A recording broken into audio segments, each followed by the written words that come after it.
Hello everybody and welcome to another Maya tutorial. Today I'm going to show basic render settings and how to save images out of after you render them. So this is the basic robot I made in the last video. So let's get started. So if you just want to follow along and if you haven't made this robot, you can really just make a cube and just render a cube and then see what that looks like. There's no particular thing you have to render. So, alright, so let's get started.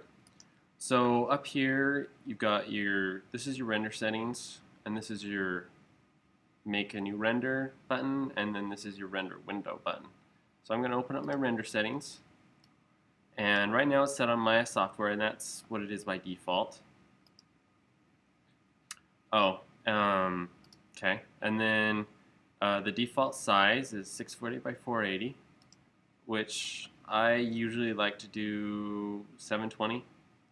But for the sake of this video, I'm going to do 1024.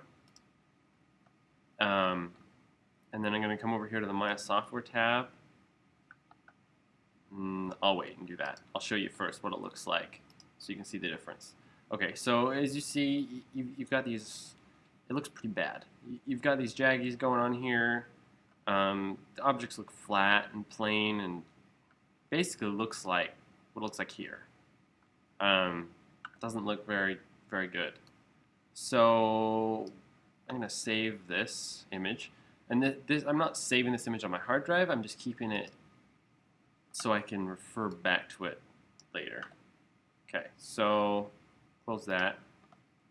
And let's change our render settings. Let's change it to production quality. Right here in the My Software tab. Close that and let's re-render it and see what it looks like.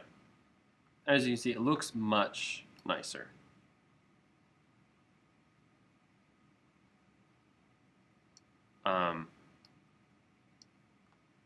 We don't have the jaggies on the edge. Really weird. Try rendering that again. Yeah, so we don't have the jaggies on the edge.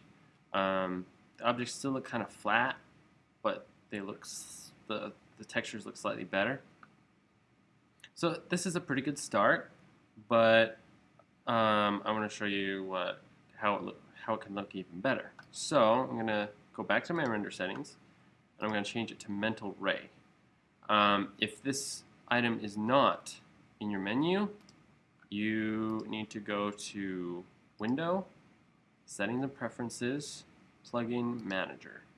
Then you need to scroll down and check these two boxes here.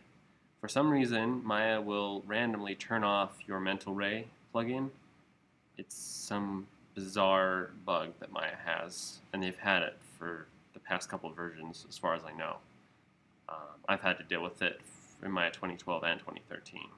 So it's something to keep in mind. It's Window, Settings and Preferences, Plugin Manager to get here. And then check these two boxes under the Mental Ray plugins. Let's come here and change this to Mental Ray. And then we're going to come over here to the quality, and I can change it to production. I was messing around with it earlier, and by default it's on draft. Change it to production. Close that, and let's try re-rendering that again. It'll take a little bit longer, but as you can see, it looks much more nice. Now we have reflections going on here, a better fall off in our shading and stuff.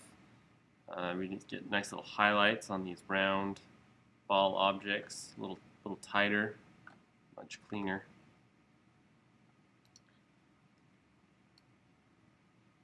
And as you can see, it's an improvement over our first software render we did. Okay, so alright, so now let's put in a ground plane just so he's kind of anchored, so he's not floating in black nothingness. So I'm just going to select the polygon plane tool up here, and I'm just going to hold shift and then click and drag on the grid. Give him a nice sized plane here. I'm going to go into my front view. I'm going to move tool, W. I'm going to pull it down so it's lined up just below his feet.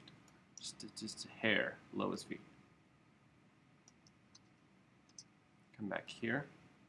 Okay, so now I'm going to make a quick shader for this ground plane I just made. I'm going to open up the Hypershade window, which is in Window Rendering Editor's Hypershade, and I would very strongly recommend you put a link to it on your shelf.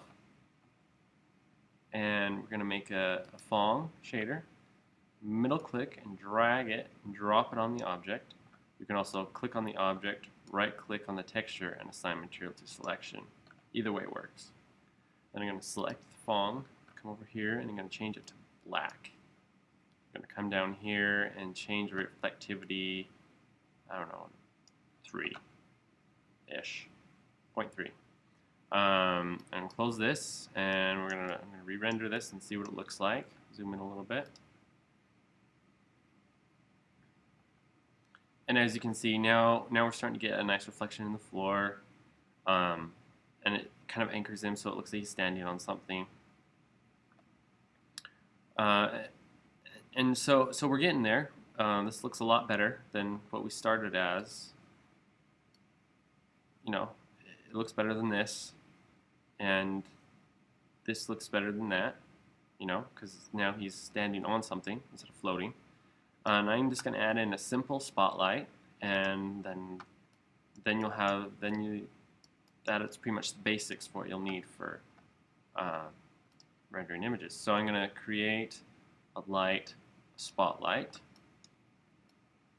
I'm going to, whoops, pull it out, pull it up, pull it over so it's off center, and then I'm going to rotate it.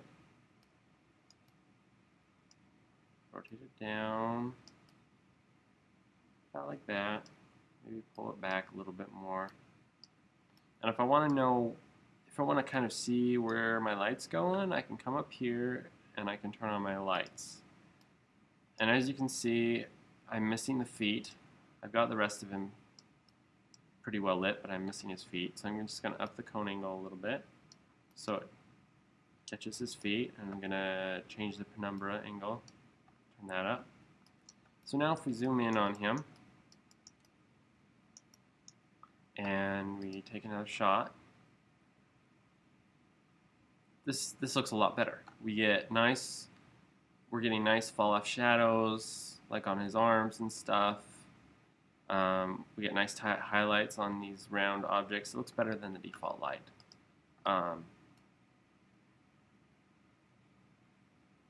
It gives it a nice, much more even, I guess less even lighting, but it looks more natural, as you can see between these two.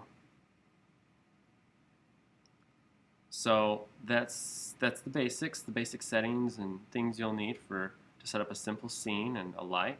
And to save the images out, come up here to File, Save Image. I think by default it saves it to images. I don't know why mine was on scenes for some reason. And then you just name it something, robot render. And you want to make sure that you're on JPEG. And then you want to save, well, unless you have a reason to use a different format. I like to use JPEG though. And then hit save. And then if you come over to, then it'll save it. So if I were to save another image, see, there's my JPEG right here, which I can save another one as render 2. Or I could overwrite the first one by saying render 1, save, and replace it. So that's the basics of rendering, and I hope this was informative, and I'll see you guys in my next video.